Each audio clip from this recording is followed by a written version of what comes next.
Assalamualaikum warahmatullahi wabarakatuh. Selamat siang teman-teman semuanya. Alhamdulillahirabbil alamin. Wassalatu wassalamu ala Rasulillah ajma'in. Amma ba'du. Mudah-mudahan teman-teman sekalian dalam keadaan baik ya, sekeluarga dalam keadaan sehat dan semangat ya siang hari ini karena biasanya siang-siang ngantuk ya. Ya termasuk saya juga ngantuk. Oke, tapi insya Allah pada siang hari ini kita akan sedikit belajar tentang apa saja kesalahan-kesalahan pada perkembangan anak. Kesalahan-kesalahan yang mungkin tanpa disadari sebagai orang tua sering kita lakukan dalam mendampingi tumbuh kembang anak-anak. Nah, mungkin sebelumnya nggak perlu kenalan ya kayaknya ya. Meskipun saya lihat di sini pesertanya ada teman-teman yang baru, ada juga teman-teman yang lama yang udah pernah ikut kelas-kelas Parenting Plus sebelumnya. Ya intinya saya yang ngajar di Parenting Plus gitu aja. Gitu, dan latar pendidikan saya memang psikologi pendidikan, jadi memang lebih banyaknya Parenting Plus itu tentang belajar gitu ya, tentang belajar dan tentang perkembangan anak gitu.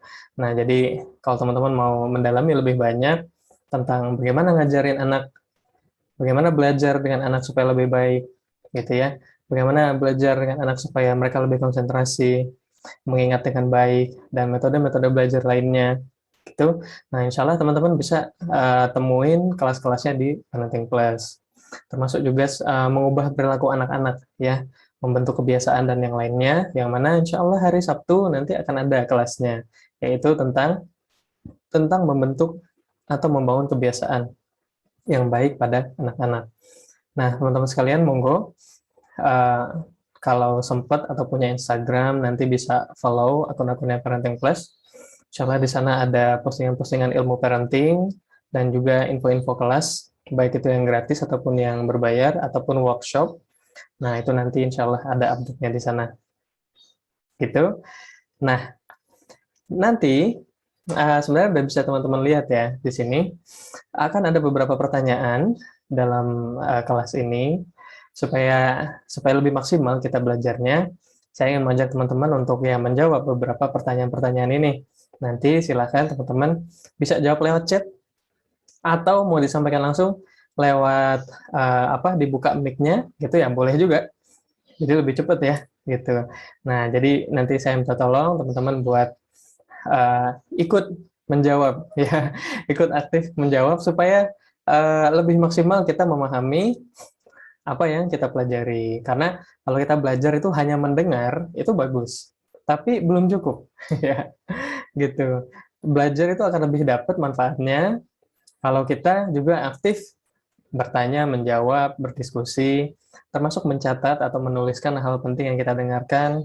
Nah, itu akan lebih persentase pemahamannya, atau dalam istilah psikologi belajar itu biasanya disebut dengan daya serap ya.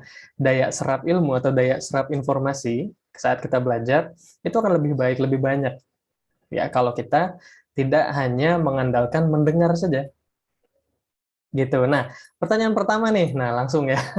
Kalau saya dibuka langsung dikasih pertanyaan yang pertama. Ada nggak teman-teman yang mau sharing atau coba tuliskan prinsip-prinsip yang teman-teman gunakan selama ini dalam mendidik anak-anak? Silahkan. Bisa teman-teman tulis di chat, saya tungguin, nggak apa-apa. Gitu ya. Coba tuliskan atau sebutkan prinsip-prinsip yang selama ini teman-teman pegang, teman-teman gunakan, oke, saat mendampingi tumbuh kembang anak-anak setiap hari, sehari-harinya. Oke, kalau misalnya ada yang mau nyampein lewat lisan langsung, raise hand aja ya, boleh, silahkan.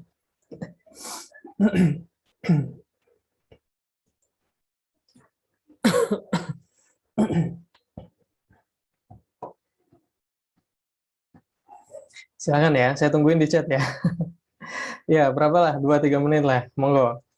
Coba tuliskan prinsip-prinsip yang teman-teman gunakan dalam mendidik anak-anak. Yang teman-teman yakini gitu ya. Atau semacam moto gitu lah ya, yang teman-teman pegang selama yang menjadi orang tua, selama mendidik anak-anak. Ada, kalau ada tuliskan, atau nggak ada nih. Kalau emang nggak ada juga tuliskan juga ya. Nah, gitu ya. Alhamdulillah sudah ada yang sharing di chat, teman-teman bisa baca dari Ibu Puji Rahayu, ya. Prinsip saya mengikuti naluri dan berpikir positif pada kegiatan dan pekerjaan anak-anak saat di sekolah. Nah, ini bisa kelihatan ya. Salah satu yang dipegang atau ya, diyakini gitu ya oleh Ibu Puji adalah berpikir positif, ya. Dan naluriah ya, maksudnya instinktif ya. Saya yakin maksudnya itu ya sebenarnya. Gitu. Silakan teman-teman yang lain atau nggak ada nih. Kalau emang nggak ada ya, ya, ya nggak apa-apa tuliskan aja. Saya nggak ada gitu ya. Saya nggak punya keyakinan tertentu dalam didik anak gitu misalnya ya nggak apa-apa juga. Gitu ya. Kemudian ada Bunda Nora yang juga sharing. Teman-teman bisa baca di chat. Prinsip-prinsipnya berusaha sesuai dengan ajaran Islam. Oke, udah kelihatan nih satu ya. Artinya intinya harus sesuai dengan ajaran Islam kalau kata Bunda Naura. Kemudian membebaskan anak, tapi tetap berada dalam batasan aturan yang telah dibuat. Nah, bebas tapi beraturan, gitu ya. Bebas tapi dalam batasan. Nah, ini menarik, bagus ya. Nah, ini adalah keyakinan yang dipegang oleh Bunda Naura dalam mendidik anak-anak. Kemudian ada Ibu Zoraya. Prinsipnya adalah anak harus nurut kata orang tua. Wes, bagus ya. Bagus dari sisi orang tua. Kalau dari sisi anak ya nggak tahu sih ya. Gitu. Oke.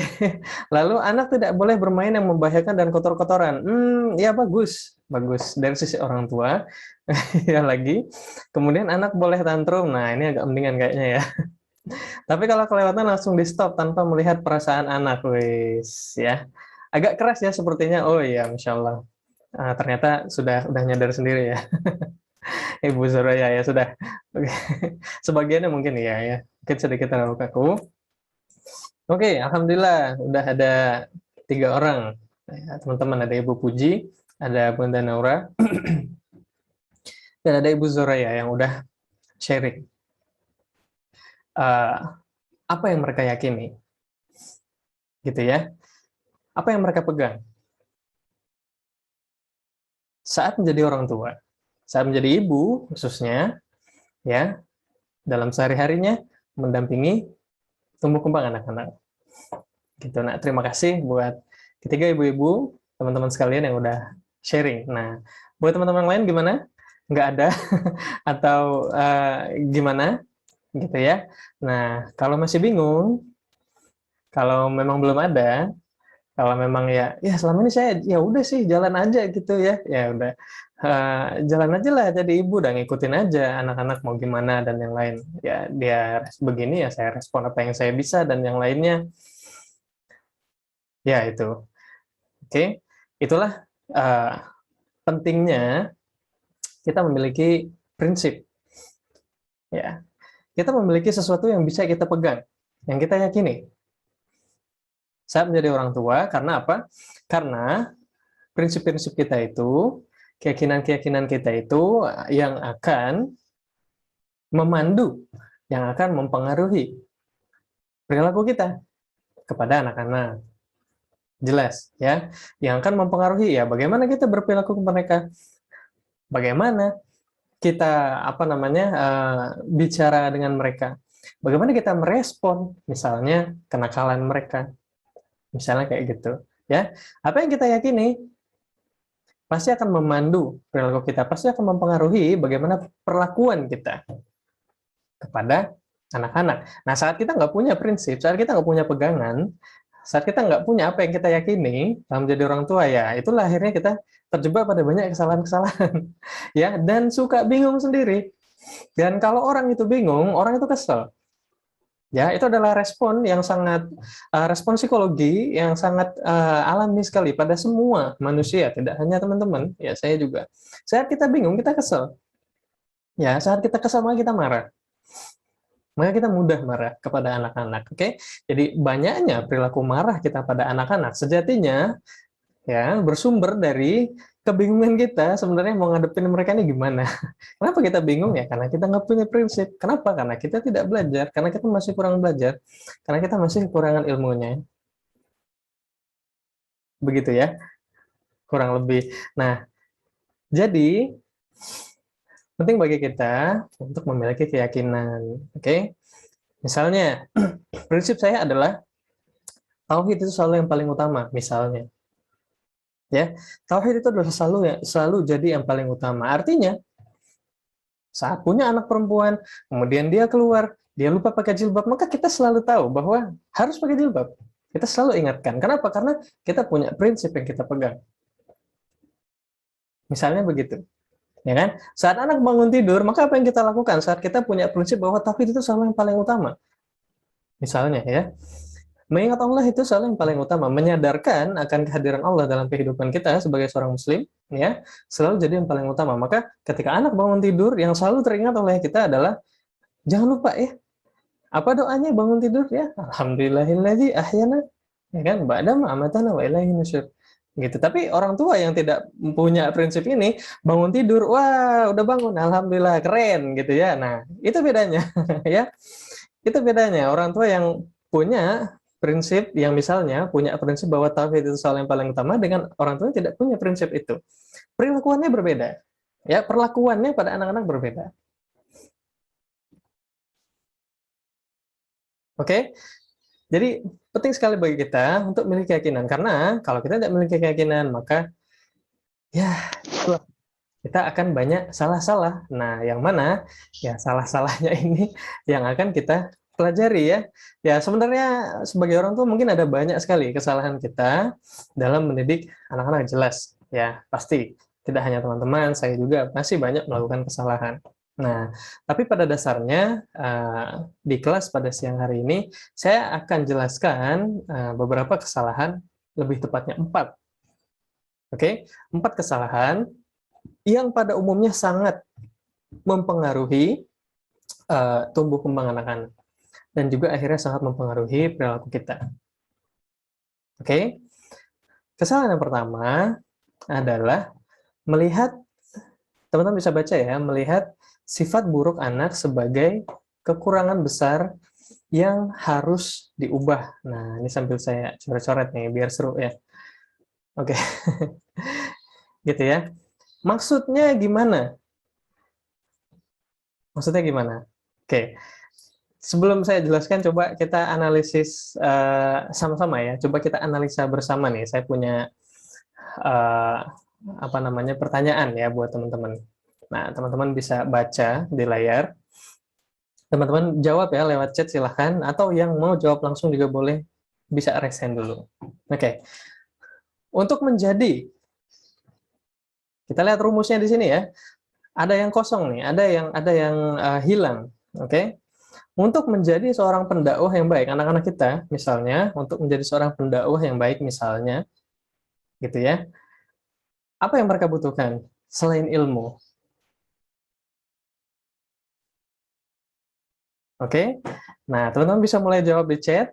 Lalu untuk menjadi seorang akademisi atau seorang yang cerdas, seorang peneliti yang kritis, yang pinter, yang cerdas, oke, apa yang mereka butuhkan ya, selain daripada ilmu? Coba. Nah, ini pertanyaan sulit memang, tapi saya sengaja ya, supaya apa? Supaya mikir. Gitu. Karena saat kita menganalisis, benar-benar menganalisa gitu ya, dari apa yang kita pelajari, insya Allah apa yang kita pelajari itu akan semakin lengket, ya, daya serapnya akan semakin bagus. Silahkan, teman-teman bisa jawab di chat. Ya, untuk menjadi seorang pendakwah yang baik, selain harus punya ilmunya pasti, ya kan? Apa yang anak-anak kita perlukan?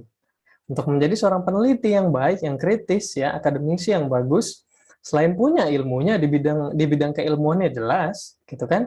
Apa yang mereka harus mereka miliki? Apa yang mereka butuhkan? Gitu ya. Di sini Bunda Naura bilang mana sih?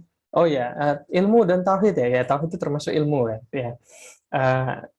Pengetahuan kita tentang Allah ya itu ilmu ya, gitu ya. Nah, bukan itu ya, apa kira-kira gitu ya. Nah, akhlak kemudian kata Bunda Naura mendekati nih. Oke. Ilmu dan support orang tua kata Ibu Wahyuni gitu ya. Support orang tua dan akhlak yang baik. Kemudian ada dari Ibu Saidah, Figur pendakwah contoh, wes ya, bagus, teliti ya. Ini menjadi akuntan ya. Kok teliti? Terima kasih Ibu Saidah ya, saya hanya bercanda. Kemudian ada Ibu Zoreya ya. Adab. Oke. Nah, ini yang menjawab akhlak, adab gitu ya. Kemudian ada figur yang dicontoh. Nah, ini mendekati. Ya, terima kasih buat teman-teman yang udah menjawab pertanyaannya. Ini mendekati. Ya, sinonimnya yang saya maksud dalam pertanyaan ini adalah sikap atau sifat. Oke, maksudnya begini. Untuk menjadi seorang pendakwah yang baik, ya, ini sambil saya tuliskan di sini, jelas ya, anak-anak kita perlu punya kepribadian yang teguh gitu ya, berani ya, karena kalau enggak dia akan mudah tergoda oleh ya banyak godaan menjadi pendakwah ya kan, popularitas misalnya. Jika pendakwah laki-laki maka perempuan ya kan ya. Sini ya saya tulis. Benar ya. Berani itu maksudnya berani apa namanya?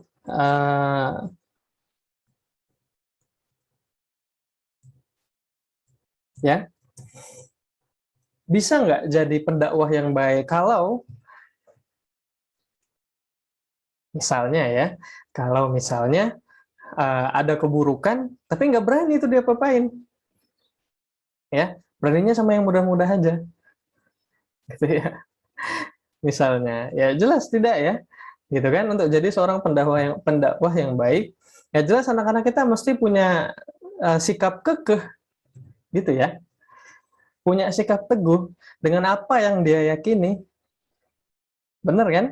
Ya apa yang dia yakini ya jelas tauhid kan yang anak-anak yakini. Misalnya begitu jika mereka nantinya menjadi pendakwah misalnya. Oke, tapi kalau mereka tidak punya sifat keteguhan hati ini, mereka tidak punya apa namanya keberanian untuk menolak yang buruk, ya kira-kira gimana? Coba mereka mungkin akan menjadi pendakwah yang ya sudah ngikut tren saja, misalnya kayak gitu. Ya, ada yang seperti itu nggak ya? Saya yakin teman-teman sebagai pengamat ya mesti ya tahu, ya kan? Ada pendakwah yang seperti itu yang hanya mengikuti tren saja, hanya mengikuti popularitas dan yang lainnya. Uh, tapi sunnah-sunnah masih dilalaikan, masih mendengarkan musik misalnya kayak gitu, masih muter musik, masih suka berjoget-joget di depan layar dan yang lainnya misalnya. Ada pendakwah yang seperti itu. Kenapa? Ya, karena dia tidak punya keteguhan hati, tidak punya keberanian, tidak punya kekeh ya, sifat keras dalam pendiriannya untuk tetap menegakkan ajaran Islam yang benar itu seperti apa misalnya kalau dia menjadi pendakwah. Nah, kemudian lagi kalau anak-anak kita menjadi peneliti yang kritis. Ya, oh ini tulisannya biru ya, ini harusnya merah. Nah, supaya anak-anak kita sukses menjadi peneliti yang kritis, ya, kira-kira harus punya sifat atau karakter seperti apa? Ya jelas kritis, gitu ya. Kritis ya, nggak mudah percaya.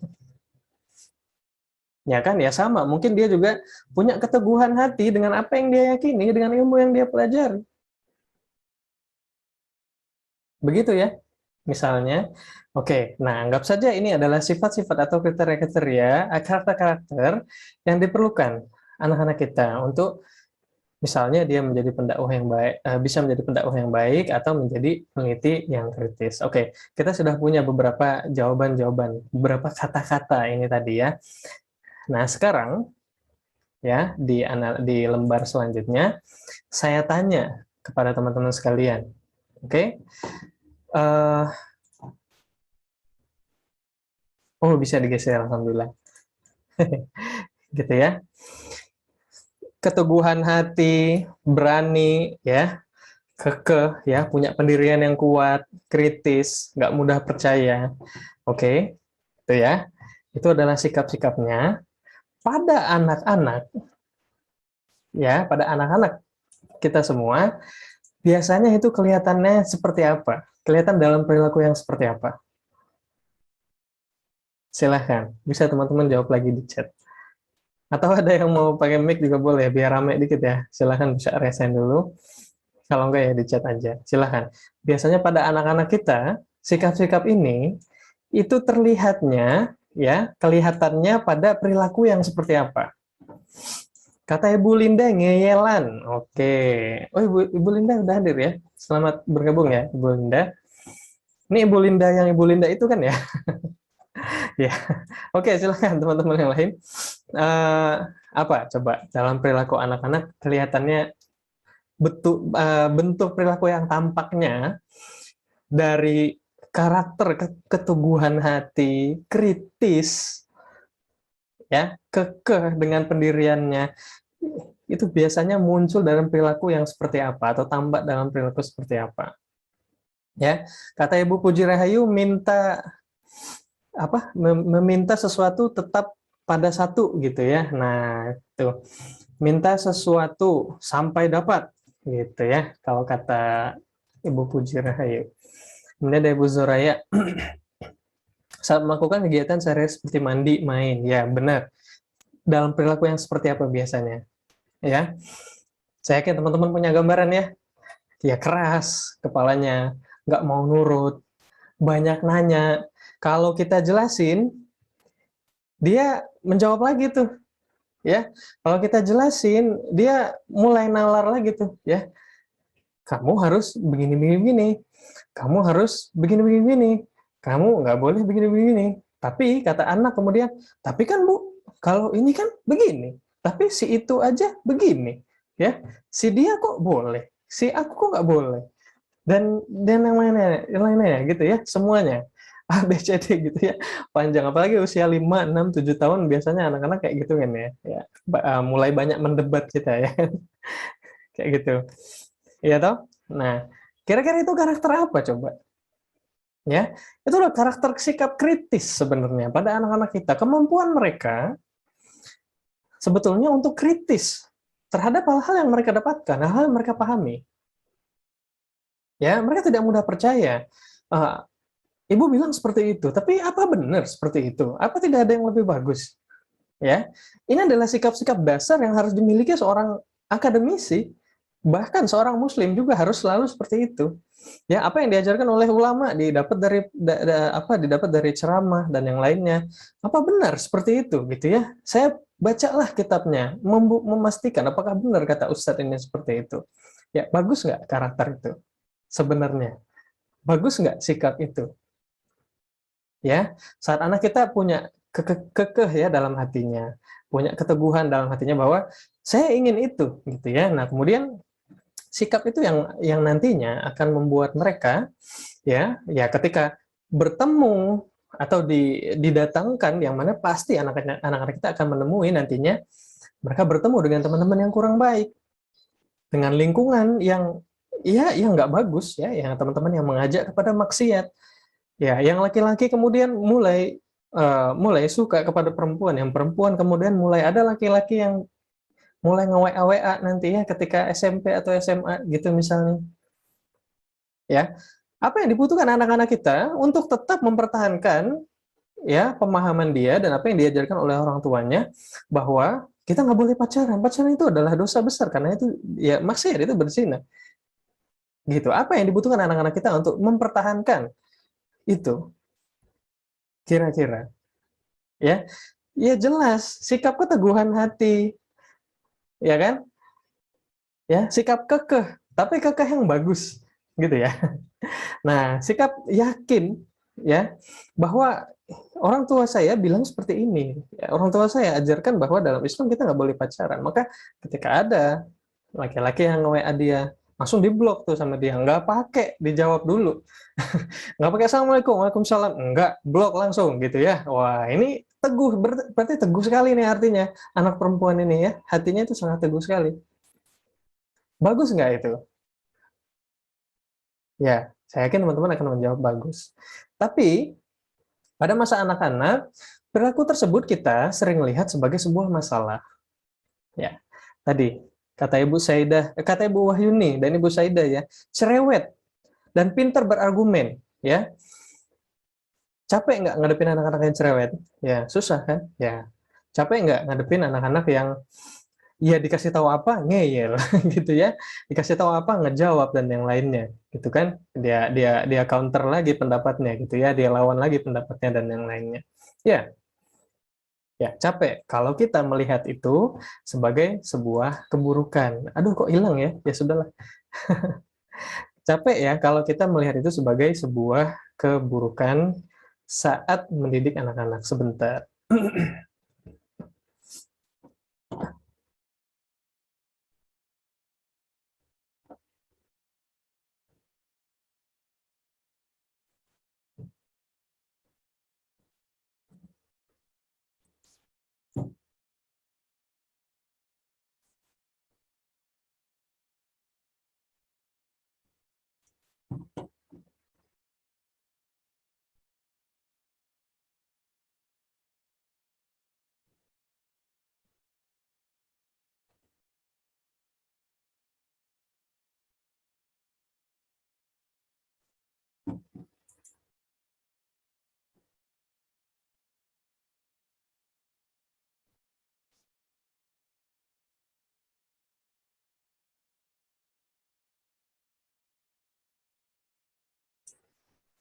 Oke, maaf teman-teman ya. Tadi nggak tahu Zoom saya kok di laptop tiba-tiba apa namanya mati ya.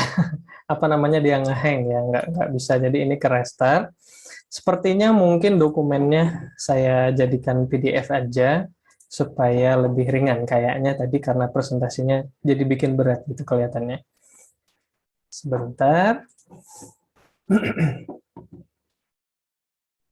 Nah, alhamdulillah.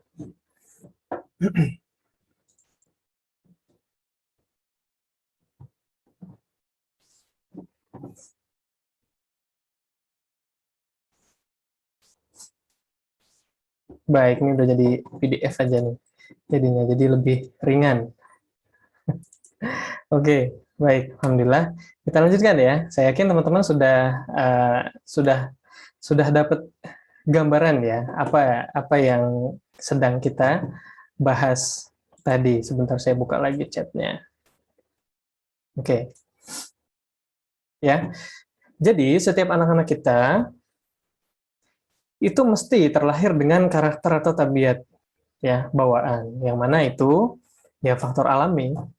Ya itu yang memang mereka bawa gitu ya secara genetik. Ya. Yang mana sifat-sifat itu mungkin sebagiannya sering kita temukan terlihat seperti sebuah masalah.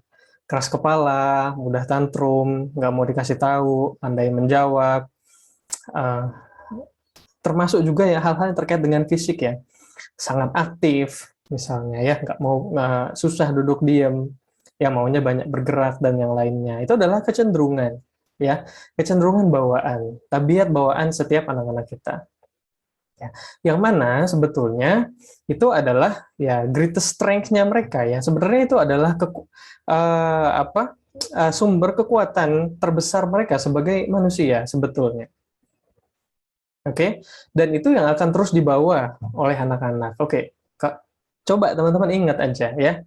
Bagaimana teman-teman sekarang ya, karakter sifat teman-teman sekarang ya, kita sudah menjadi orang tua, itu masih ada yang sama nggak dengan ya dulu saat kita kecil? Saat kita kecil sampai sekarang itu masih ada sifat yang dia masih begitu aja. Meskipun dimodifikasi dikit mungkin ya, karena kita udah belajar dari sana sini. Nah, ini maksudnya ya. Oke, karena kita sudah ya sekolah, ketemu dengan banyak orang dan yang lainnya ya sedikit dimodifikasi, tapi pada dasarnya seseorang yang mudah marah itu akan tetap mudah marah. Ya, yang mudah emosian itu akan tetap mudah emosian. Kenapa? Karena ini yang tidak bisa kita ubah. Ya, ya ada anak-anak yang memang terlahir dengan kemampuan ya, bisa dibilang mungkin temperamennya ya itu lebih mudah ya, lebih panas gitu ya, artinya lebih mudah emosi atas segala sesuatu, bisa lebih mudah menampakkan emosinya. Ya, misal kalau dia marah, maka dia lebih mudah menampakkan rasa marahnya. Oke, ya saat anak-anak marah ya itu jelek, kelihatannya jelek gitu. Tapi perlu kita pahami bahwa ya sejatinya ya itu adalah kekuatan terbesar mereka, itu yang nantinya mereka pasti butuhkan. Ya, yang mana orang-orang yang mudah marah ini sebenarnya adalah orang-orang yang jujur dengan emosinya. Sebetulnya itu kalau kita mau lihat dari sisi yang lainnya. Oke, tapi orang-orang yang tidak mudah marah itu kecenderungannya biasanya adalah orang-orang ya yang cenderung memendam, menyimpan dan mengalihkan emosinya.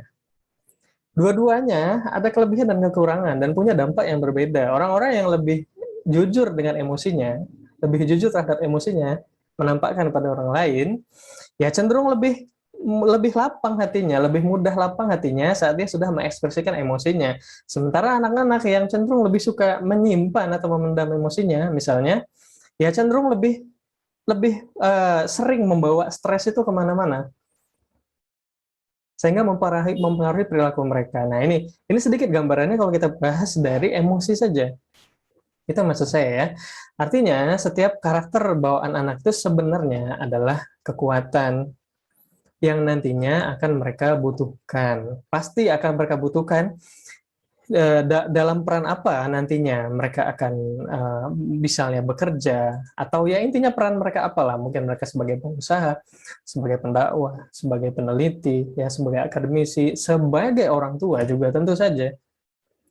Ya, karakter-karakter tersebut mereka butuhkan, sikap-sikap tersebut adalah mereka butuhkan. Nah, karena itu ya dalam menghadapi sikap-sikap yang kelihatan buruk pada anak-anak yang kita rasa sebagai masalah, uh, tugas kita bukanlah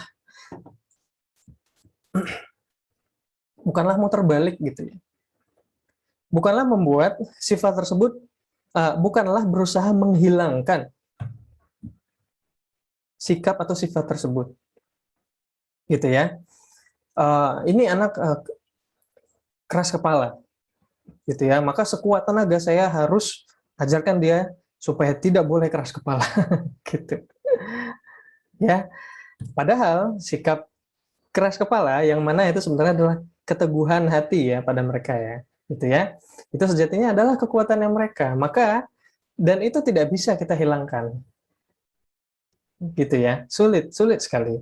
Justru akan membuat stres anak-anak, justru akan menghambat perkembangannya mereka. Nah, karena itu sejatinya fungsinya, tugasnya kita sebetulnya adalah mengarahkan.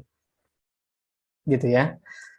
Mengarahkan kekuatan atau karakter atau sifat bawaan mereka ini ya kepada fungsi yang tepat. Ya kamu boleh kekeh, kamu boleh keras kepala, gitu ya. Tapi keras kepala pada hal yang benar. Ya sederhananya mungkin seperti itu. Ya. Nah, tapi misalnya kamu boleh keras kepala, tapi juga kamu harus bisa mengerti saat sesuatu memang ya tidak bisa, benar-benar tidak bisa dipaksakan. Misalnya begitu, ya sudah diarahkan, dilatih. Bukan berusaha untuk dihilangkan.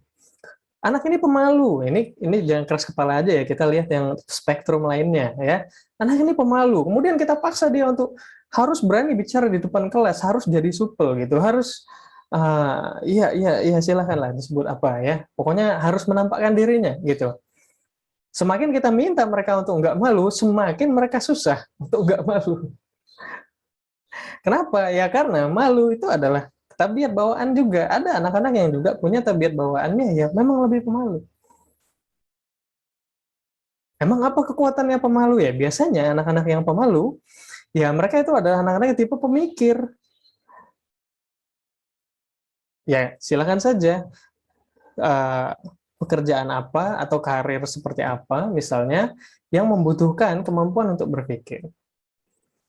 Misalnya menjadi penulis, ya menjadi peneliti, ya kan? Dan yang lainnya. Jadi intinya ya setiap karakter yang kita rasa mungkin bermasalah, sebuah masalah ya pada anak-anak, stop dulu ya. Jangan buru-buru kita oh ya, sini ya. Jangan buru-buru kita melihatnya sebagai kekurangan anak-anak yang harus segera kita rubah, yang harus kita lawan yang harus kita belokkan seperti tadi ya, gitu, yang harus kita hapus, yang harus kita hilangkan. Jangan dulu, ya. Karena sangat mungkin sebenarnya itu adalah kekuatannya mereka, kekuatan terbesarnya mereka. Nah, ini saya sedikit cerita. Contoh kasus Yuna Bomber. Saya nggak tahu, teman-teman mungkin mengikuti. Ini kasusnya di Amerika ya, pada tahun 1978. Namanya Ted Kaczynski. Ya. Mudah-mudahan saya nggak salah menyebut namanya ya. Theodore Kaczynski, atau lebih lebih populer dikenal dengan Ted Kaczynski. Jadi dia ini adalah pelaku pengeboman, oke, di Amerika. Ya, di sini teman-teman bisa lihat ada 16 ya, ada 16 bom yang sudah kasusnya yang sudah dia berusaha ledakkan. Ada yang memang meledak gitu, membunuh orang-orang. Nah, hebatnya ya polisi FBI itu kesulitan menangkap Ted Kaczynski ini. Kenapa saya ceritakan tentang Ted Kaczynski ini ya? Nah, dia dijuluki dengan Yuna Bomber ya. Kenapa? Karena dia ini adalah saat kecil adalah seorang anak yang jenius. IQ-nya itu IQ jenius. Oke. Seorang anak yang sangat jenius. Ya. Bahkan sebelum dia menjadi dosen itu sebelum dia menjadi pengebom itu dia adalah dosen. Dia adalah seorang dosen. Artinya dia masih sempat ya bisa berkarir sebagai seorang dosen. Nah, tapi lingkungan di tempat dia bekerja yaitu melihat, ya berpendapat bahwa dia memang adalah orang yang sangat tertutup, ya, menghindari sosial.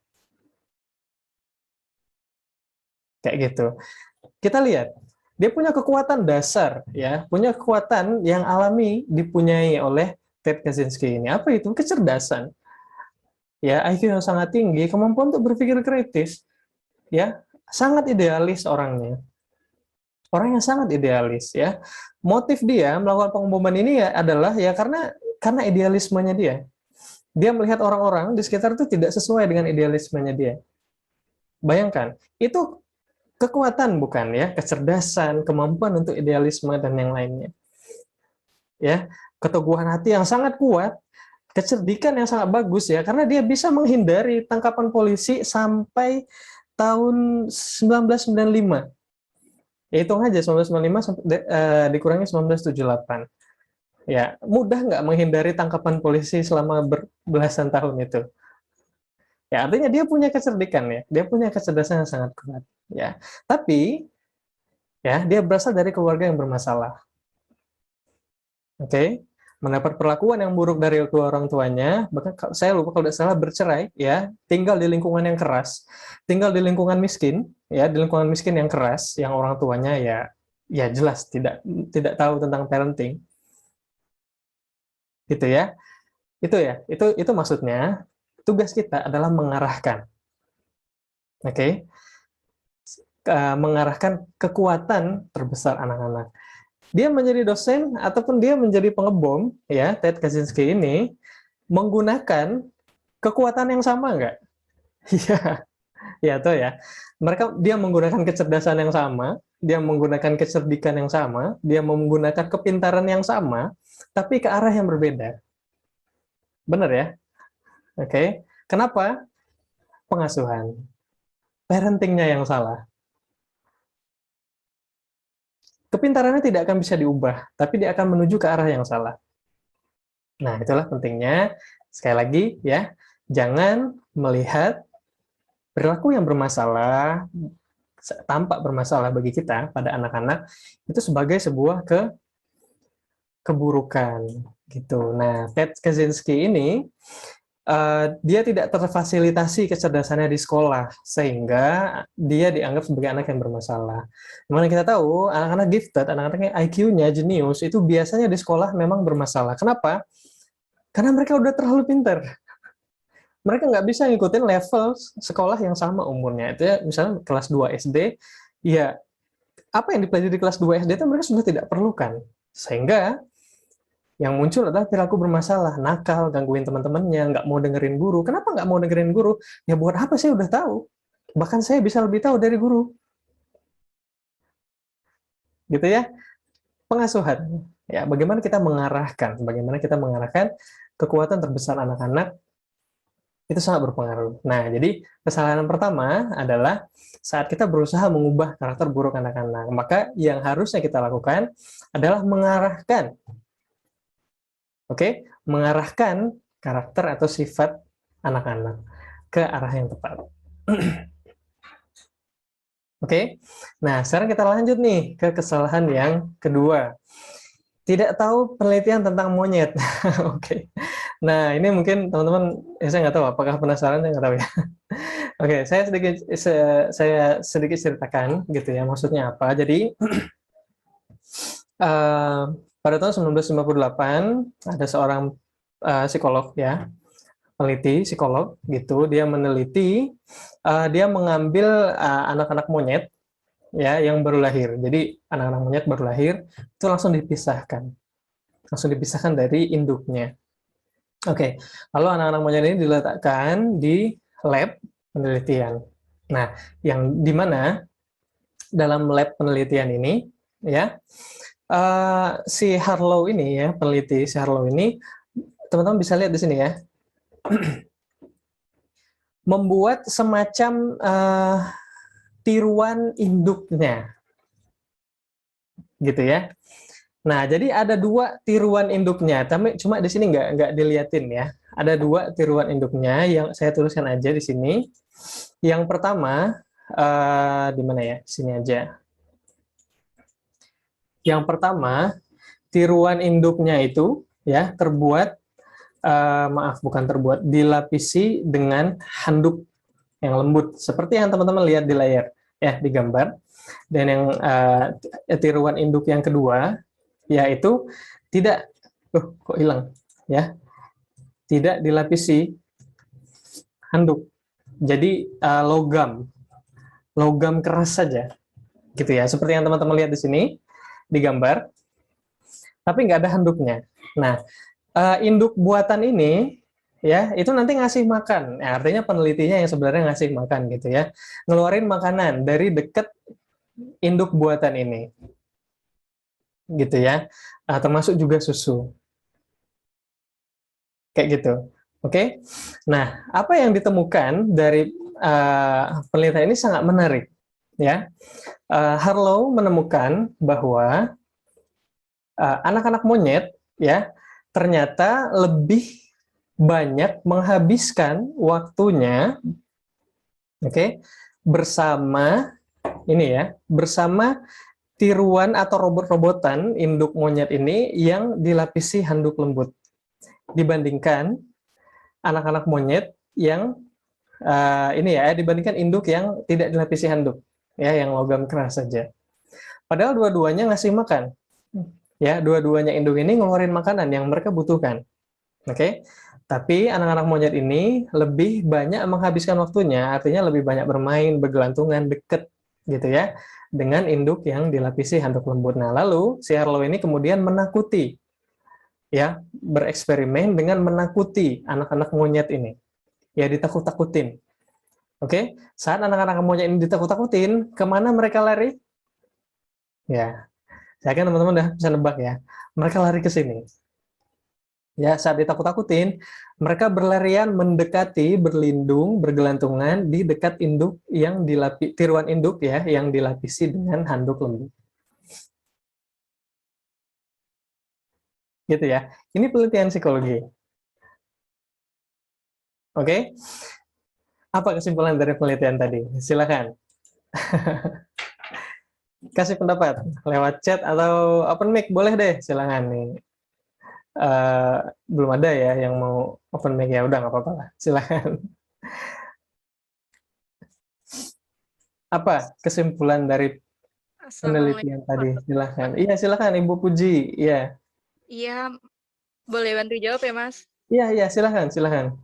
Kalau menurut saya sih, karena kan setiap anak-anak kan butuh perlindungan. Nah, perlindungan nomor 1 itu adalah ibu. Jadi, kalau kemana-mana dia merasa dirinya terancam, pasti dia balik lagi ke ibunya. Terima kasih ya, Kak. Oke. Baik, terima kasih Ibu Puji ya. Jadi karena merasa lebih terlindungi, ya, jadi jika merasa terancam maka ya akan kembali kepada sosok yang dianggap melindungi, kurang lebih gitu ya, kata Ibu Puji tadi. Silahkan, ada teman-teman yang mau ngasih pendapat lagi. Boleh lewat chat, boleh, lewat mic juga boleh, silahkan.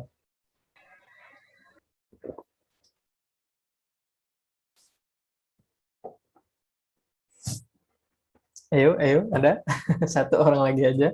Ibu Feni, silahkan Ibu Feni. Ya, Ya, terima kasih. Kalau menurut saya yang dilapisi handuk itu karena lebih nyaman. Jadi anak itu akan mendekat dengan orang yang membuatnya itu lebih nyaman. Jadi lebih nyaman itu lebih terlindungi juga tadi. Terima kasih. baik.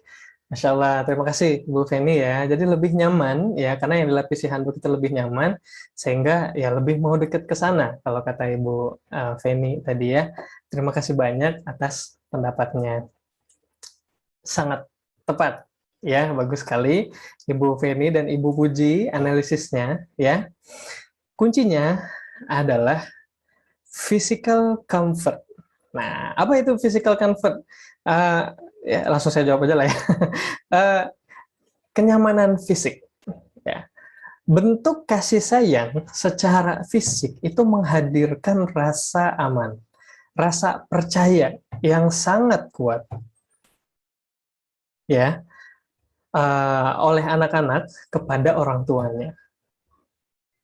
Oke, ini rumusannya. Sekarang kita tes lagi nih ya. Wah, banyak nih pertanyaannya. Coba sebutkan apa saja contoh physical comfort. Apa saja contoh bentuk kasih sayang secara fisik. Coba sebutkan. Kira-kira apa aja? Teman-teman bisa bisa chat ya, silakan. Atau mau langsung juga boleh.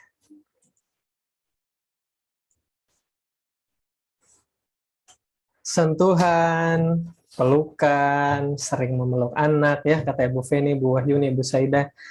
Oke, wah menarik sekali ya. Sini saya ini deh, sentuhan, pelukan ya.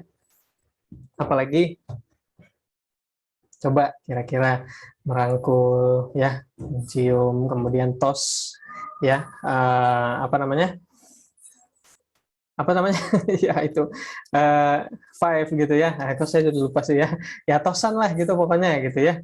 Nah, itu apalagi coba kira-kira digendong, high five ya, benar, masya Allah, terima kasih Bu Feni ya, saya jadi lupa ya. High five benar ya. Tos, high five, digendong, apalagi pijet ya, apalagi coba kira-kira ya, dielus kepalanya, apalagi gandengan. Oke ya, saya yakin teman-teman udah punya gambaran ya. Physical comfort, kalau teman-teman ya mau membangun rasa percaya, yang paling efektif, salah satunya yang paling efektif, yang paling mudah, yang paling cepat membentuk rasa percaya dan rasa nyaman antara orang tua dengan anak. Dan ini juga hanya berlaku ke orang tua anak ya, juga ke suami istri. Maka physical comfort itu jangan disepelekan. Oke. Tidak sedikit orang tua yang sekarang udah canggung tuh kalau mau sekadar ngerangkul atau ngelus anak-anaknya. Oke, coba teman-teman refleksikan, kita sama-sama refleksikan. Salah satu ciri-ciri hubungan yang sudah kaku, nggak terlalu hangat lagi, baik itu antara orang tua dengan anak ataupun suami dan istri, adalah adanya kecanggungan ketika bersentuhan secara fisik. Benar nggak? Silakan. Jawab pertanyaan saya, benar nggak? Ya, benar ya? Ciri-ciri suami istri yang udah mulai nggak terlalu bagus hubungannya, adanya kecanggungan yang luar biasa dalam memberikan afeksi fisik, dalam memberikan physical comfort. Sama, orang tua ke anak juga seperti itu. Anak-anak yang udah canggung dirangkul orang tuanya, orang tua yang udah canggung lah mau meluk anak gitu ya, itu adalah pertanda hubungan yang sudah tidak terlalu terbuka lagi. Hubungan yang sudah mulai kaku. Oke, physical comfort itu dampaknya sangat besar sekali, teman-teman sekalian ya, dalam membentuk kepercayaan, rasa percaya, rasa aman, rasa nyaman dalam hubungan. Ketika dalam hubungan ada 3 itu, ya teman-teman bisa bayangkan, pasti enak. Ya, ketika hubungan ada ketiga itu pasti enak. Orang tua mau menasihati anak mesti enak. Karena apa? Karena ada rasa nyaman. Karena ada rasa nyaman. Karena ada rasa percaya. Ya, tapi pada hubungan yang sudah kaku, hubungan yang sudah tidak terbiasa menunjukkan physical comfort, ya, setiap orang tua memberikan kritikan atau pendapat kepada anak, mesti anak menilainya sebagai disalahin lagi, ya enggak? Ya, mesti udah negatif tuh pikirannya. Ya itu kenapa? Karena tidak ada rasa aman. Ya, dia merasa terancam oleh omelan atau kritikan orang tuanya. Tapi bagi orang tua dan anak yang terbuka, ketika orang tuanya menyampaikan, mengkritik sesuatu, dia yakin bahwa kayaknya emang aku salah ini kayaknya, gitu ya. Aku harus dengerin dulu deh apa kata ayah, apa kata ibu. Kenapa? Karena dia merasa aman, dia tidak merasa diserang dari kritikan yang diberikan oleh orang tua. Kenapa? Karena mereka ya terbuka, physical comfort-nya bagus, ya. Orang tua dan anak tidak ragu memberikan bentuk afeksi, menunjukkan kasih sayang secara fisik. Ya, dan ini adalah bentuk kasih sayang yang paling kuat dampaknya dalam menguatkan hubungan. Oke, jadi jangan ragu, jangan canggung untuk memeluk anak-anak kita, merangkul mereka. Oke lah, minimal dielus dulu. Kalau mereka sedih, capek, jangan diomelin atau dipijit gimana. Nah, gitu ya. Kalau mereka capek, belajar dan yang lain, kenapa sih kamu kok nggak belajar? Belajar lagi dong. Nah, gimana kalau dipijat aja? Oke, ya. Gimana kalau dirangkul aja? Capek ya? Nah, sini-sini. Yuk, kita main dulu beli es krim. Ya, kita ke Indomaret beli es krim. Ya, oke. Gimana kalau begitu? Ya, ini saya tawarkan kepada teman-teman sekalian. Ya. Oke. Banyak orang tua mengabaikan betapa pentingnya afeksi fisik pada anak-anak. Bahkan, ya, ini menarik sekali ya. Nah, ini psikologi menemukannya baru-baru ini loh ya, tapi sebenarnya dalam Islam sudah lama mengajarkan ini. Oke? Apa itu? Ya, apa coba kira-kira? Ya, bahkan dalam Islam, ya, itulah kenapa yang bukan mahram, laki-laki perempuan, dilarang bersentuhan secara fisik. Paham ya maksudnya? Oke. Karena ketika laki-laki dan perempuan, para remaja sudah mulai nyaman, dirangkul, dipegang tangannya, dipeluk, lalu berhubungan suami istri di luar nikah, itu menghasilkan rasa aman, menghasilkan rasa ketergantungan yang sangat kuat. Benar nggak? Secara psikologi itu benar. Tapi dalam agama itu adalah sesuatu yang salah. Sesuatu yang buruk. Oke? Ya, kenapa Allah melarang kita untuk tidak bersentuhan fisik dengan yang bukan mahram? Karena sentuhan fisik akan menghadirkan rasa nyaman, rasa aman, dan rasa percaya. Masalahnya kalau kita meletakkan perasaan-perasaan ini kepada orang yang bukan halal, ya jelas banyak keburukan yang mungkin akan didapatkan. Gitu ya. Bahkan dalam Islam sebenarnya sudah mengajarkan ini loh ya sejak lama, tapi psikologi baru nemuinnya baru-baru ini. Nah, afeksi fisik, mau dekat sama anak-anak, mau nyaman sama anak-anak, mau terbuka lagi, mau hangat lagi, paksa diri kita untuk memperbanyak melakukan ya, menunjukkan bentuk kasih sayang secara fisik. Nah, itu adalah perbaikan yang kedua. Yang ketiga, nah ini saya cerita lagi nih ya. Sebenarnya saya udah sempat nulis ini tadi di Telegram dan di Instagram. Kesalahan yang ketiga adalah mengabaikan lingkungan fisik.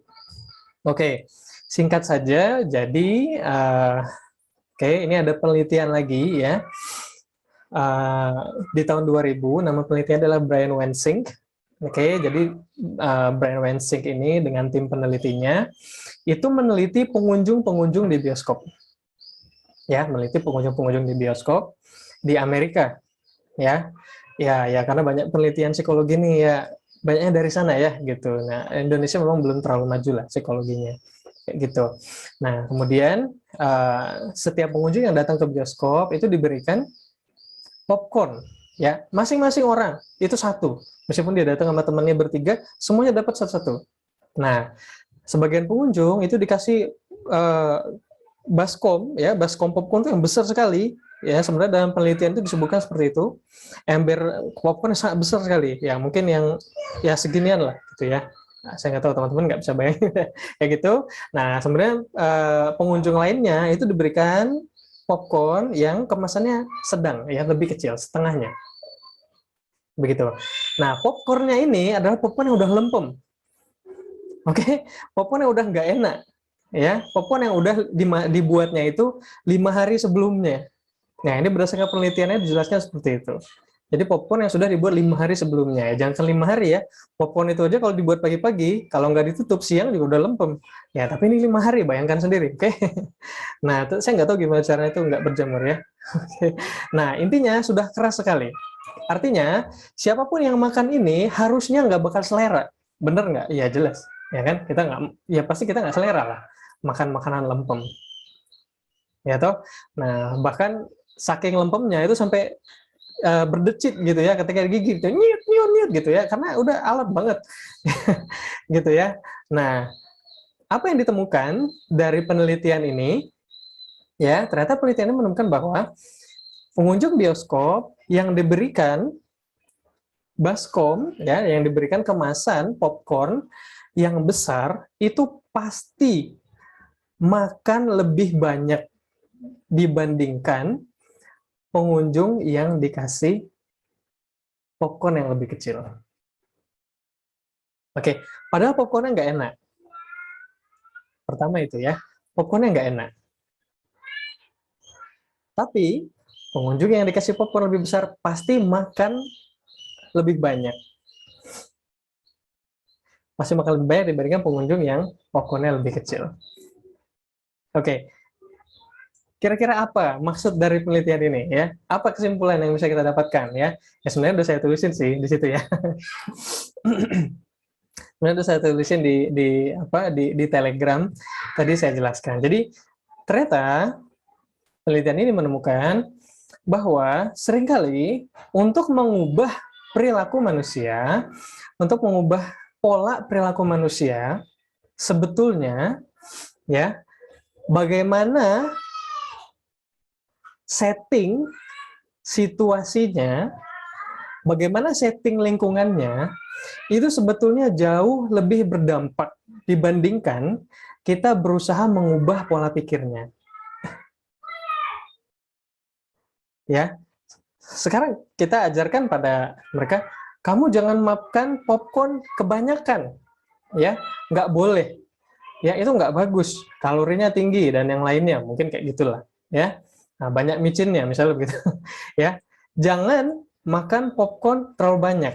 Itu artinya kita mengajarkan orangnya, oke? Kita berusaha mengubah orangnya, berusaha mengubah pemikiran orangnya, berusaha mengubah pemahaman orangnya.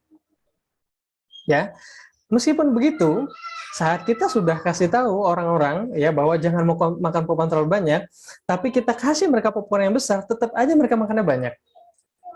Jadi bagaimana agar mereka makannya sedikit? Ya kecilin kemasannya. Nah, itu yang dimaksud dengan bagaimana kita mengubah setting lingkungan fisiknya. Apa dampaknya pada anak-anak? Ya, dalam keseharian kita sebagai orang tua kepada anak-anak. Nah, seringkali seperti yang saya tuliskan di Telegram tadi, ya, sebagai orang tua, saat kita mengubah berusaha mengajarkan anak-anak, saat kita berusaha membangun, melatih kebiasaan yang baik pada mereka, kita terlalu banyak berkutat di mengajarkan. Ya, terlalu banyak berkutat berusaha untuk mengubah cara berpikir mereka. Kamu harus gini, kamu harus gitu, nggak boleh gini, nggak boleh gitu, ya. Nah, di sini saya kasih contohnya. Kamu harus rajin baca buku.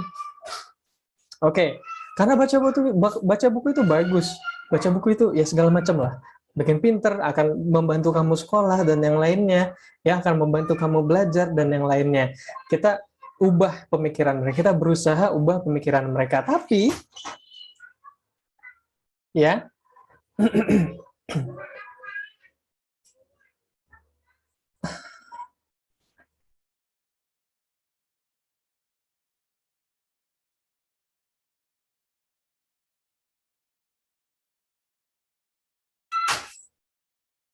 ya, oke. Kita minta anak untuk rajin baca buku, tapi di rumah sehari-hari TV-nya hidup. Oke. Habis maghrib atau habis isya, yang mana seharusnya mungkin kita desain, kita minta itu anak itu jam belajar, gitu ya, misalnya kita kasih tahu ke anak itu jam belajar, habis isya itu waktunya belajar, misalnya, atau habis maghrib, ya terserah biasanya rutinitasnya seperti apa. Oke, kita ajarkan kepada mereka. Tapi habis isya, ayahnya main HP, ibunya kerja kemana, ya ibunya entah kemana, anaknya disuruh belajar sendiri, gitu. Oke, desain lingkungannya, situasinya, kondisinya tidak kita ubah. Nak, kamu jangan ngerokok, ya bapaknya persis ngerokok kok, gimana? Ya, kita ngasih tahu, mengubah pola pikir mereka, tapi tidak mengubah lingkungannya. Kenapa saya masukkan ini sebagai salah satu kesalahan, ya, dan yang penting untuk kita perhatikan? Karena teman-teman sekalian, sebagaimana seorang pengunjung bioskop yang kalau dikasih ember popcorn yang besar itu mesti akan makan lebih banyak dibandingkan yang dikasih ember popcorn yang lebih kecil, perilaku anak-anak kita itu sebetulnya, ya khususnya di rentang usia anak-anak, lebih spesifik lagi di rentang usia prasekolah, itu sangat banyak dipengaruhi oleh desain lingkungan. Ya, mau anak-anak rajin baca buku, pastikan bukunya mudah diakses. Taruh bukunya mudah diakses. Entah itu di kamar mereka, di tempat bermain mereka, dan yang lain. Bedakan dengan anak-anak usia prasekolah yang di rumah, ya bukunya ya disusun di lemari yang sudut sana, tinggi. Kemudian orang tua juga tidak pernah membuat waktu khusus belajar bareng-bareng. Ya, sekarang waktunya kita belajar, gitu ya. Ayah ikutan, ya anggap saja mungkin ikutan bekerja minimal dengan laptopnya, misalnya ibu baca buku, kakak belajar, ya anak yang pertama belajar, adik yang lain. Nah, itu situasi. Itu bagaimana kita mendesain situasi. Dibandingkan dengan anak-anak yang kita suruh belajar, tapi desain situasinya tidak pernah mendukung mereka untuk bisa belajar. Teman-teman akan menemukan bahwa saat desain lingkungannya, saat desain situasinya mendukung, mereka justru akan secara otomatis melakukan yang seharusnya dilakukan. Oke, ya. Ada banyak sekali pengen anak-anak rajin sholat, tapi begitu kedengaran suara azan, kita sendiri masih terus beraktivitas. Kita sendiri masih lanjut masak. Kita sendiri masih TV tidak dihidupkan. Maaf, TV tidak dimatikan, TV tetap hidup. Ya, kemudian kita harus rajin sholat. Harus rajin sholat, ayo harus segera sholat. Anggap saja usianya 7-9 tahun, yang mana itu sedang gencar-gencarnya kita melatih mereka bisa sholat sendiri, ya kan? Di rentang usia segitu, ya. 7, 9, 10, 11, ya kan? Sholat. Ya, tapi begitu azan, kitanya juga masih sibuk sendiri, bapaknya juga kemana, TV masih hidup. Desain lingkungannya tidak pernah mendukung perilaku anak-anak untuk melakukan yang harusnya mereka lakukan. Ya, maka bagaimanapun, ya mau dikasih tahu jangan makan popcorn kebanyakan, tapi tetap dikasih popcorn yang gede, ya bakal tetap banyak makannya. Paham ya maksudnya ya? Nah, jadi silakan. Oke. Dalam membentuk perilaku anak-anak, pastikan desain lingkungannya juga mendukung. Sederhananya begitu ya. Nah, di bagian ini memang akan dibahas lagi ya, karena cukup banyak dan cukup dalam pembahasannya. Nah, jelas pada siang hari ini ya saya hanya baru bisa memberikan sedikit gambarannya saja. Nah, jadi materi ini itu akan lebih banyak dibahas di lanjutan webinar yang hari Sabtu, yang pagi, ya, tanggal 16 Oktober insya Allah. Gitu. Jadi kalau teman-teman yang mau belajar lebih dalam tentang bagaimana membangun kebiasaan anak-anak, oke, dan juga melibatkan ya bagaimana kita juga bisa mendesain, bagaimana kita bisa membentuk lingkungan fisik atau situasi kondisi yang mendukung kebiasaan yang baik. Nah, itu insya Allah akan dibahas di kelas yang hari Sabtu ini. Gitu ya. Nah, bagi teman-teman yang mau ikut aja silahkan daftar, kalau enggak ya nggak apa-apa juga sih. Oke. Nah, kemudian kesalahan yang keempat adalah tidak menggunakan dua alat ya atau dua tools dengan baik. Apa maksudnya? Oke. Nah, sebagai orang tua sebenarnya kita sudah punya kok ya. Kita sudah punya yang kita butuhkan untuk bisa mendidik anak-anak dengan baik, untuk bisa mendampingi tumbuh kembang mereka dengan baik. Ya, nggak perlu alat tambahan, nggak perlu yang namanya, ya saya nggak tahu ya, nggak perlu yang namanya uh, Montessori ini dan itu dan yang lainnya. Sebenarnya banyak sekali itu sebenarnya kita tidak butuh sejatinya kalau kita ingin berbenar. Ya, sebetulnya sebagai orang tua kita sudah punya apa itu? Ya, telinga, ya, kemampuan mendengar dan kemampuan bicara. Oke, maksudnya apa?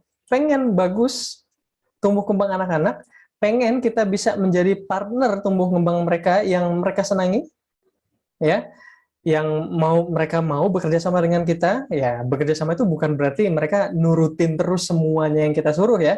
Itu belum tentu benar loh ya.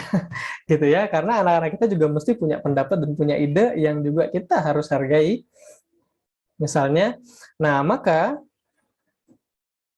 oke, silahkan gunakan pendengarannya untuk lebih banyak mendengarkan anak-anak. Nah, tapi mendengarkan yang seperti apa? Ya, di sini saya tandain ya, mendengarkan untuk mengerti. Karena kebanyakan orang tua, ya mungkin termasuk saya juga kadang masih terjebak kepada kesalahan ini, gitu ya. Kebanyakan orang tua ketika berinteraksi dengan anak-anak, ketika anak ada salah, ketika sedang menjelaskan sesuatu, ketika sedang membahas sesuatu dan yang lainnya, kebanyakan orang tua itu mendengarkan anak itu persyarat aja. Ya, intinya ya wis giliran kamu lah ngomong, gitu ya. Gitu ya. Nah, saya sebagai anak juga sering mendapatkan perlakuan seperti itu dulunya. Itu saya nggak tahu, mungkin teman-teman juga pernah atau enggak, ya mudah-mudahan enggak, gitu ya. Oke, ya. Dan jadi kebanyakan orang tua itu ketika anak-anak bicara, kita kecenderungannya adalah untuk menyanggah atau mendebat atau mengkritik atau mematahkan pemikiran anak-anak kita. Oke. Nah, padahal yang penting, yang tepat, yang benar adalah kita mesti berusaha ketika komunikasi dengan anak-anak, itu berusaha mendengarkan untuk mengerti. Kenapa?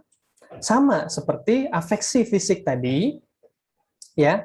Saat kita berusaha mengerti anak-anak dengan mendengarkan apa yang mereka sampaikan, ide mereka, pendapat mereka, atau apapun lah celotehan mereka, khususnya yang masih usia prasekolah yang kadang-kadang celotehannya masih nggak nyambung gitu kan ya. Tapi kita berusaha ngerti, ya sama seperti afeksi fisik tadi, itu akan membentuk kepercayaan, rasa percaya, rasa nyaman anak-anak terhadap orang tua. Oke. Saat anak-anak nyaman, maka ya mereka mau mendengarkan kita. Simpelnya seperti itu aja. Ya, saat anak-anak nyaman dengan kita, mereka mau mendengarkan kita. Sederhananya begitu. Oke. Tapi saat anak-anak tidak nyaman dengan kita, tidak nyaman bicara dengan kita dan yang lain, mesti mereka akan sulit mendengarkan kita. Gitu ya. Dan mesti mereka juga akan lebih tertutup nantinya. Kalau usia prasekolah nggak tertutup, ya masih enak. Nanti SMP, SMA, kalau anak-anak tertutup dengan orang tua, anak-anak tidak merasa aman, tidak merasa nyaman untuk berkomunikasi secara terbuka dengan orang tua. Kenapa? Karena orang tuanya dari dulu kalau saya ngomong, saya apa itu mesti patahin terus, mesti saya disalahin terus. Malas ngomong lagi. Sederhananya begitu saja. Maka ketika anak-anak kita sudah tertutup nantinya, ya jelas akan sulit mengkomunikasikan apapun, akan sulit. Ya, mau ngingetin mereka, mau menasihati mereka, mau membenarkan perilaku mereka, pasti akan sulit.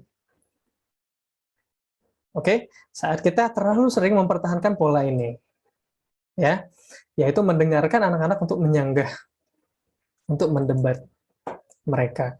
Ini yang paling simpel. Nah, lalu bagaimana kita menggunakan kemampuan kita bicara, mulut kita ya, untuk bicara, itu untuk menjelaskan, ya, memberikan penjelasan pada anak-anak dengan mudah, dengan gampang, dengan sederhana.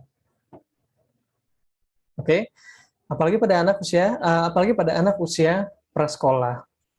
Seringkali saat anak melakukan kesalahan, ya, kemudian ya kita harus memperbaiki, kita harus menasihati mereka.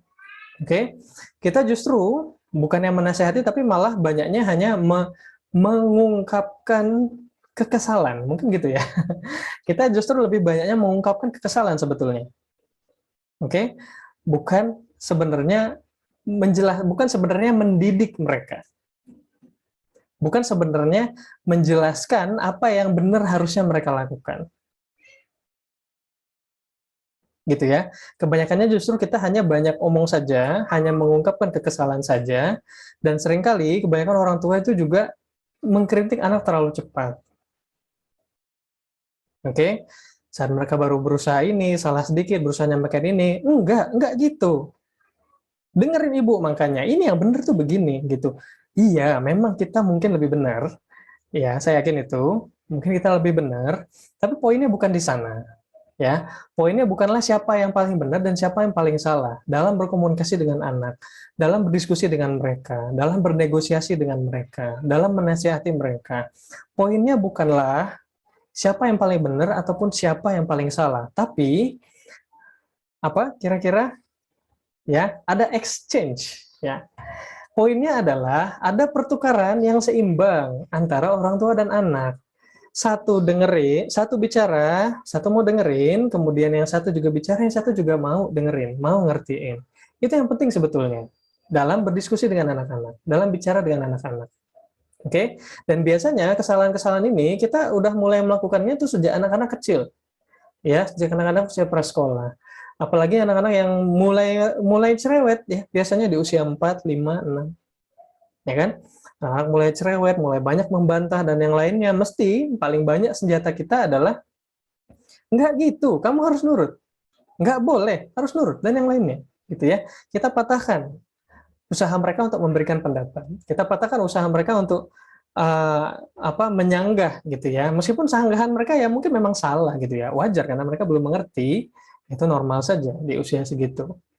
Oke, tapi poinnya adalah ada kebiasaan saling berbicara dan juga saling mendengarkan. Ya, kalau kebiasaan orang tua yang banyak bicara itu mudah, dan itu banyak kejadiannya. itu rasanya kejadian di mana-mana gitu ya. Orang tua yang banyak bicara ya itu gampang. Ya, orang tua mah mesti kalau udah ngomel ya udah kesana kemari. Gitu ya, nggak peduli lagi pendapat anaknya seperti apa, nggak peduli lagi kalau anaknya juga udah bosen bahwa yang diomelin itu udah diulangi mungkin 4 kali atau 7 kali gitu ya. Ya padahal udah 7 kali diulangin gitu ya, tapi anak udah bosen juga, iya udah paham gitu, cuma anak nggak berani nyampein. Ya hanya diam aja dengerin ya, kayaknya ini udah ke-9 deh gitu ya. Ya, kalau itu mah gampang, oke. Tapi kebiasaan orang tua yang saling berbicara dan juga saling mendengarkan, nah ini yang harus kita cari, ini yang harus kita bangun ya dalam kebiasaan atau pola komunikasi sehari-hari dalam keluarga. Sama suami istri juga harus begitu ya, suami istri juga harus begitu, lebih banyak saling mendengarkan dan menjelaskan dengan tepat ya. Ketika bicara itu jelaskan dengan tepat. Maksudnya jelaskan dengan tepat itu seperti apa? Jelaskanlah dengan sesuatu yang mudah dimengerti ya. Contohnya sudah diberikan dalam salah satu hadis sebetulnya, dan itu adalah salah satu panduan dalam memberikan penjelasan atau pengajaran pada anak. Ya, hadisnya bicara menyebutkan bahwa jagalah Allah maka Allah akan menjagamu. Nah, itu adalah salah satu trik, salah satu cara ya dalam memberikan penjelasan pada anak-anak. Nggak usah panjang lebar, langsung aja ke intinya. Kalau kamu begini, maka itu akan buruk, nanti akan begini. Sudah cukup. Oke, nggak usah. Kalau kamu begini, soalnya begini gitu ya. Nah, makanya kan udah dibilang. Nah, udah itu udah hilang tuh. Itu poinnya sebenarnya ada di mana? Anak-anak juga udah bingung, gitu ya. Anak-anak juga udah nggak ngerti. Jadi sebenarnya intinya apa sih, gitu ya? Banyak banget sih yang disampaikan ini, gitu ya. Yang harus saya perbaiki apa? Nah, itu dia. Saat kita tidak pandai menjelaskan, saat kita tidak cerdik menjelaskan, memberikan penjelasan pada anak-anak. Ya sebenarnya pembahasan tentang bagaimana komunikasi ini sangat luas lagi ya. Mudah-mudahan nanti ada kesempatan untuk bisa diskusi lebih banyak tentang komunikasi ya dalam keluarga. kayak gitu. Cuma dua kunci ini adalah yang mungkin paling bisa saya jelaskan pada saat ini, yaitu banyak mendengarkan anak-anak untuk mengerti dan cukup-cukup aja dalam menjelaskan, nggak usah terlalu banyak ngomelnya, ya. Cukup sedikit langsung ke intinya, gitulah sederhananya. Oke, Masya Allah. Saya sudah menjelaskan 4 kesalahan. Apakah teman-teman mendapatkan manfaat dari yang saya jelaskan ini? Nah, ini saya ada sedikit polling ya. Nah, silakan mungkin teman-teman bisa respon pollingnya ya. Saya nggak tahu kalau di HP itu pollingnya lihat di mana, saya nggak tahu, tapi dicek aja ya HP-nya ya. Saya nggak ini, kalau di laptop saya tahu ada di mana gitu ya. Nah, silakan, apakah teman-teman mendapatkan manfaat dari 4 kesalahan yang sudah kita pelajari pada siang hari ini? Kalau memang nggak ada juga nggak apa-apa ya, disampaikan aja tidak bermanfaat. Artinya mungkin masih ada yang kurang dari penjelasan kami, penjelasan saya, dan harus saya perbaiki, ya itu nggak apa-apa ya. Jelas masih banyak sekali kekurangannya. Gitu ya. Silakan bagi teman-teman yang mau mengisi pollingnya. Oke. Silakan. Ada teman-teman yang mau bertanya? Harusnya ini kita sampai 14.30. Cuma karena penjelasannya cukup panjang, ya udah nggak apa-apa. Nanti agak kita mundurin aja. Silahkan bagi teman-teman yang mau bertanya, bisa langsung ketik di chat, atau mau langsung disampaikan secara lisan ya boleh juga. Silahkan. Bisa raise hand dulu ya, kalau mau langsung disampaikan.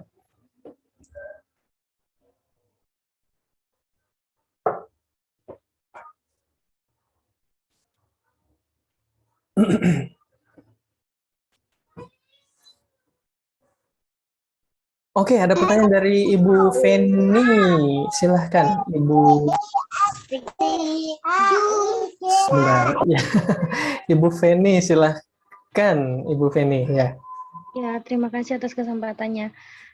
Untuk yang tadi itu kan, untuk orang tua sebaiknya tidak boleh terlalu banyak berbicara. Nah, kalau misalkan anak itu melakukan kesalahan, apakah kita boleh mengatakan jangan atau tidak kepada anak? Sebaiknya bagaimana? Terima kasih. Ya, baik. Terima kasih Ibu Feni ya atas pertanyaannya. Nah, ini menarik. Dan sebenarnya udah cukup banyak sih ya, udah cukup sering orang tua menanyakan terkait kalau anak melakukan kesalahan, itu boleh nggak kita larang gitu ya? Boleh nggak kita bilang tidak atau jangan? Ya jelas boleh. Ya, jelas boleh gitu. Nah, begini, sebenarnya dalam mengevaluasi kesalahan anak-anak, oke, itu sebenarnya ada 3 tahapannya, ya. Ada 3 tahapan dalam mengevaluasi kesalahan anak-anak. Nah, cuma karena mungkin nggak bisa secara lengkap ya saya jelaskan langsung pada siang hari ini karena cukup banyak ya, penjelasannya. Dan ini rencananya memang nanti mau saya tuliskan di website saya. Nah, nanti silakan, mudah-mudahan dalam pekan ini bisa saya tuliskan. Itu udah jadi draft sebetulnya, cuma belum saya tuliskan, belum saya lanjutin gitu nulisnya. Oke. Nah, sederhananya adalah saat anak-anak kita melakukan kesalahan, yang pertama kali harus kita pastikan atau cek ya adalah apakah anak-anak kita memang sudah mengerti atau belum bahwa itu adalah sebuah kesalahan. Ya, khususnya nih di usia prasekolah biasanya atau di usia SD lah biasanya. Oke. Apakah anak-anak kita sudah tahu kalau itu adalah sebuah kesalahan? Artinya, apakah kita sudah pernah mengajarkan pada mereka bahwa sesuatu ini nggak boleh dilakukan? Misalnya ya, yang mana kalau misalnya pada anak-anak prasekolah itu kan banyak kesalahan perilaku mereka itu sebenarnya karena mereka juga belum tahu bahwa itu adalah sebuah kesalahan, benar nggak? Ya, mereka belum punya pengetahuan bahwa itu adalah kesalahan. Ya, mereka pukul adiknya, ya kan? Mereka rusak mainannya, misalnya begitu. Ya apalagi lah, silakan disebutin, gitu ya. Nah, mereka sendiri belum terlalu paham bahwa ya memukul adiknya itu misalnya itu adalah sebuah perbuatan kezaliman gitu, dan memukul itu nggak baik. Misalnya begitu ya. Nah, jadi kita pastikan dulu, saat kita tahu bahwa kesalahan anak itu memang sebenarnya karena mereka belum terlalu paham. Ya, dengan konsep itu ya, dengan bahwa itu sebuah kesalahan, ya maka langkah pertama yang harus kita lakukan adalah ya diajarin dulu secara lisan. Ya, artinya boleh nggak dilarang? Nggak boleh, jangan. Ya boleh saja dilarang. ya. Tapi tadi ya, di sini sempat saya jelaskan, gunakanlah kalimat-kalimat yang sederhana.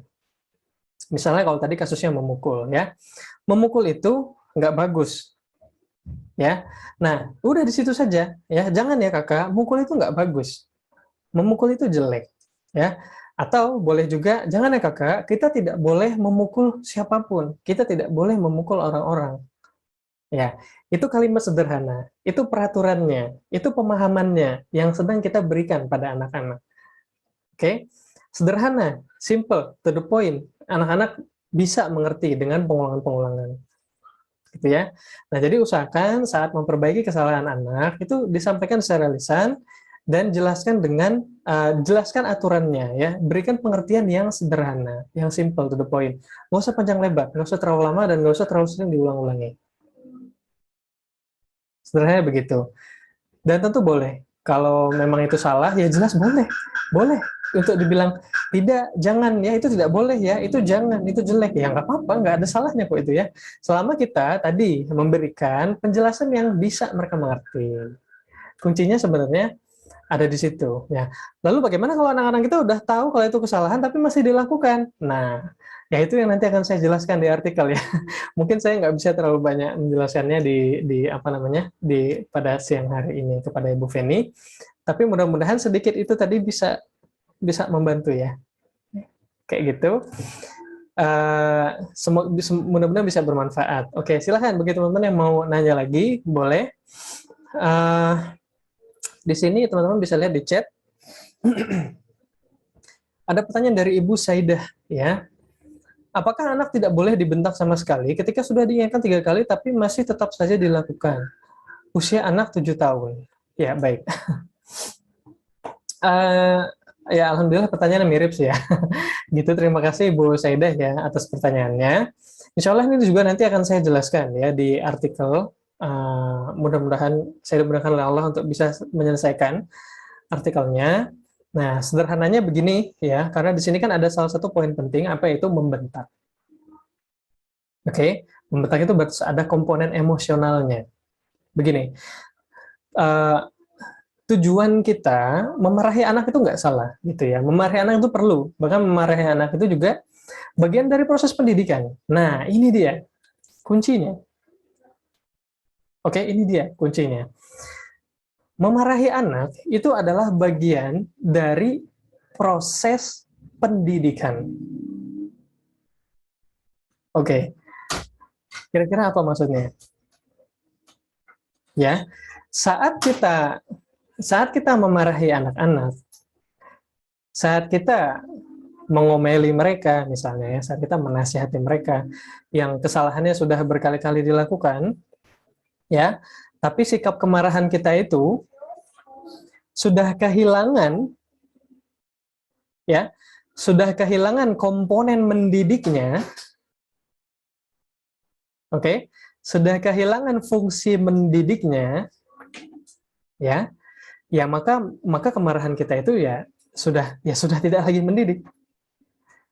Nah, ini prinsipnya yang saya coba jelaskan gitu ya.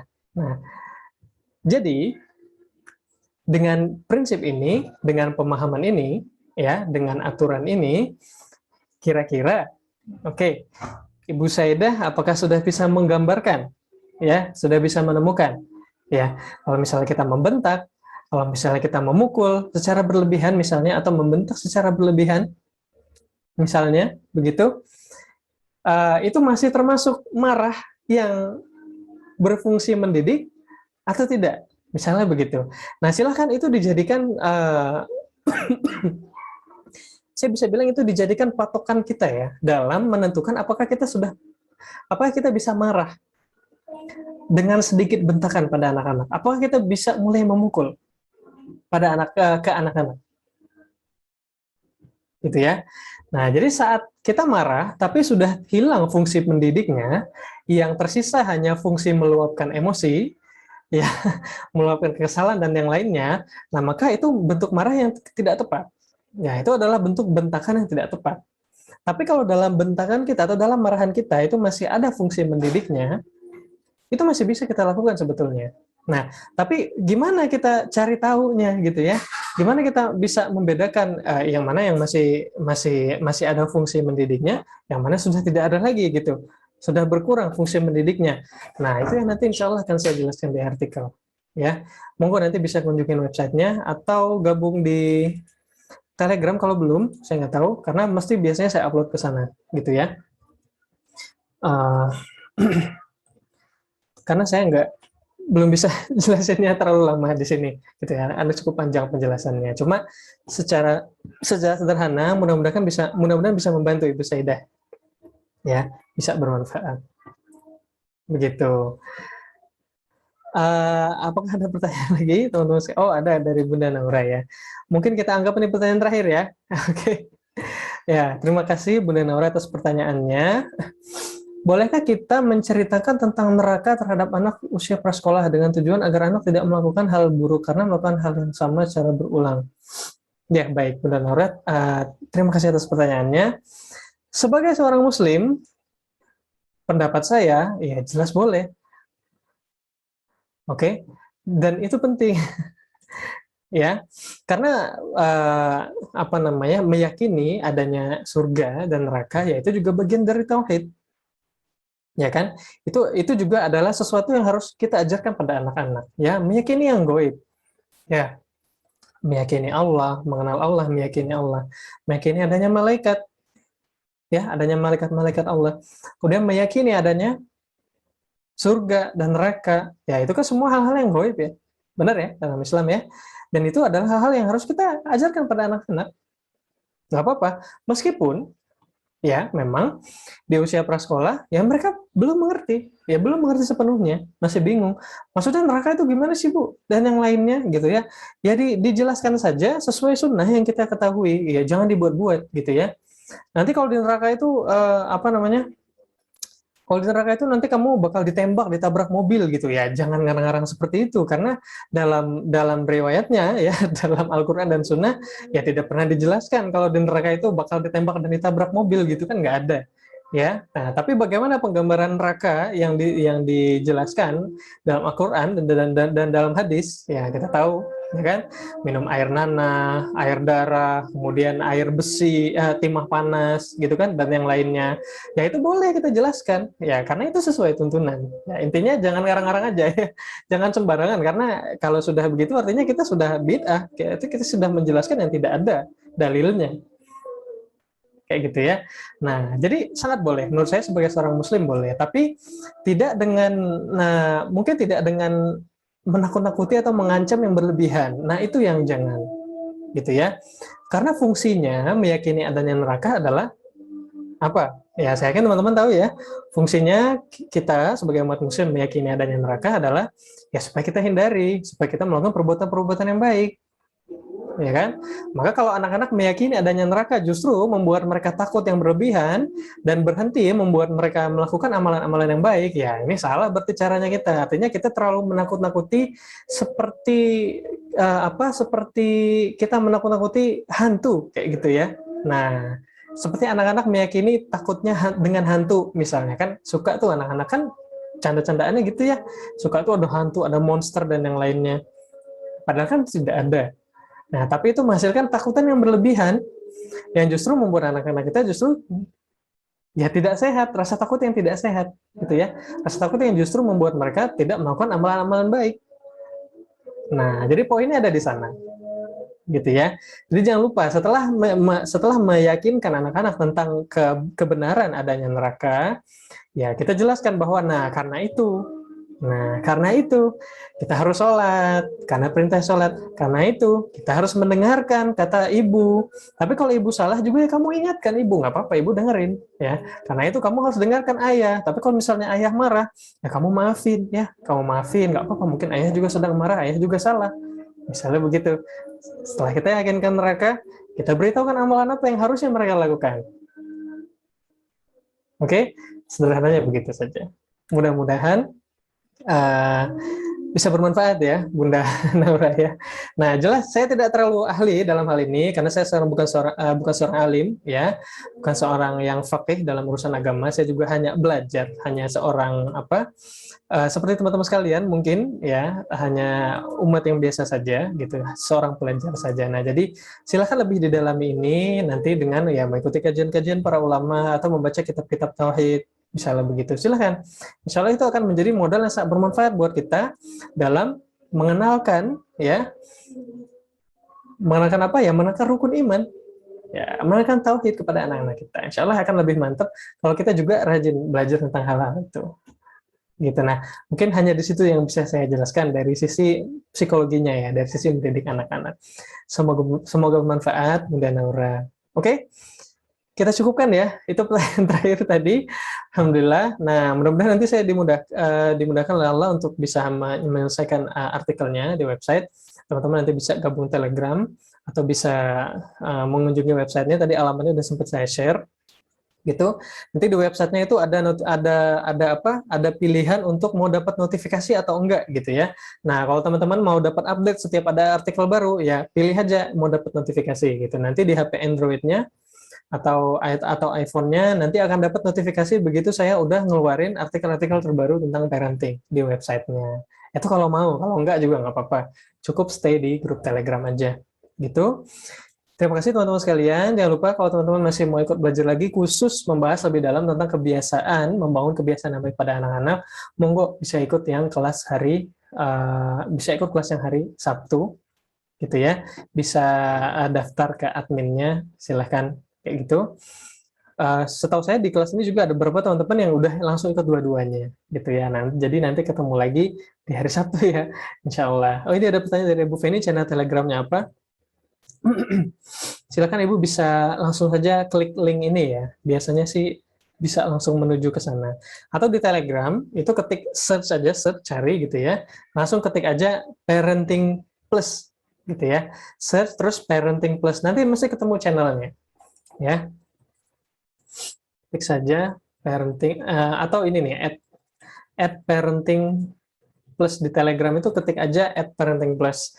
Nanti insya Allah ketemu channelnya dan teman-teman bisa langsung join. Begitu. Baik, mungkin kita cukupkan pada sore hari ini. Terima kasih atas kehadiran teman-teman semuanya untuk semangat sekali ya belajar nih, tadi banyak ikut menganalisis materi-materinya ya, itu sangat menarik ya. Itu semoga bermanfaat dan yang jelas saya minta maaf karena pasti ada masih banyak penjelasan saya yang kurang baik dan kurang lengkap, tapi mudah-mudahan dengan ada sedikit manfaat yang bisa saya berikan. Insya Allah nanti kita ketemu lagi di kelas-kelas selanjutnya. Kita tutup dengan doa kafaratul majlis. Subhanakallahumma bihamdika asyhadu an la ilaha illa anta astaghfiruka wa atubu ilaik. Selamat melanjutkan kegiatan masing-masing ya. Nah, biasanya sibuk sore-sore mendampingi anak-anak. Oke, semoga dimudahkan urusannya dan dilapangkan rezekinya teman-teman semuanya sekeluarga. Amin ya rabbal alamin. Selamat sore. Assalamualaikum warahmatullahi wabarakatuh ya. Barakallahu fikum, jazakumullah khair. Ya, silakan bagi teman-teman yang mau meninggalkan meetingnya, monggo.